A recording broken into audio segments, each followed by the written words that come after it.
ध्यान से समझना मेरी बात को। क्रिश्चियंस जो हैं, जो फॉरेन में आप देखिए क्राइस्ट को माना जाता है, ठीक है ना। अब वहाँ इंग्लिश ही चलती है, अगर वो अपनी कन्फेशन भी करते हैं या प्रार्थना करते हैं इंग्लिश में, ठीक है, क्योंकि क्राइस्ट वहीं से बिलोंग करते थे। इंग्लिश ईजी है उनको समझनी, इसलिए उनकी आज देखिए जो बाहर के मुल्क हैं कितनी तरक्की कर रहे हैं, ठीक है। मेरी बात सुनो ध्यान से। दूसरी तरफ जर्मनी जब आप जाते हो या चाइना जाते हो तो उनकी लैंग्वेज में ही आपको बोलना पड़ता है।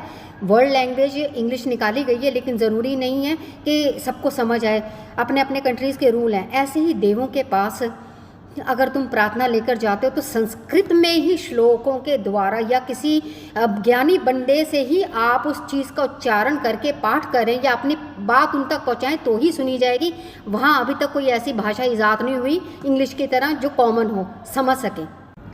तो आप भी इतनी समझ रखते होंगे इतिहास की, ज्ञान की, धर्म की, कि जो हमारी संस्कृत भाषा है वही जननी है सभी भाषाओं की, उसी में से सभी भाषाओं ने जन्म लिया है।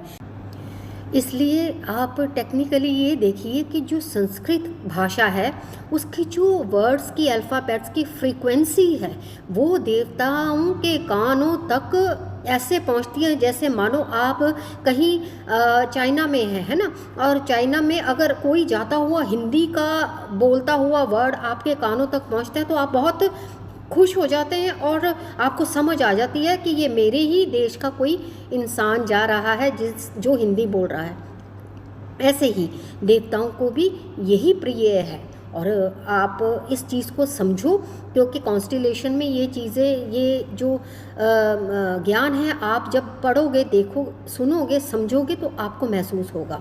मेरा वादा है तुमसे, आज से पूरा ब्रह्मांड तुम्हारी आवाज़ सुनने के लिए मजबूर हो जाएगा।